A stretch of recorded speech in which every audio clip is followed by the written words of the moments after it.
Obyektimiz Oltinko'lda umumiy 27 million 100 ming so'mga bitgan ishimiz. Bu yerga qilgan ishlarimiz darvozaxona, ichkari shapka hamda tashqari shapka. Tashqari shapkani 90 gradusli fasonda qilib berdik. Ichkari shapka kobra fasonda bo'ldi. Xo'p, darvozaxonamiz shaxmat fasonda.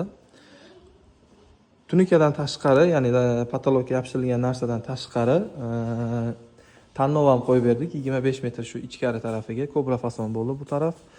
Xo'p, 130 ming so'mdan vodiy bo'lib xizmat qilyapmiz. 130 ming so'mning ichiga lesa, samarasi, tunika, reyka, usta xizmati, yo'l kirasi hammasi 130 ming so'mning ichiga kiradi. Ko'rishingiz mumkin, xudo xolasa chiroyli tushgan, uyga mos tushgan, skromniy. Umumiy 195 kvadrat bu yerga material ketgan, 25 metr tarnov.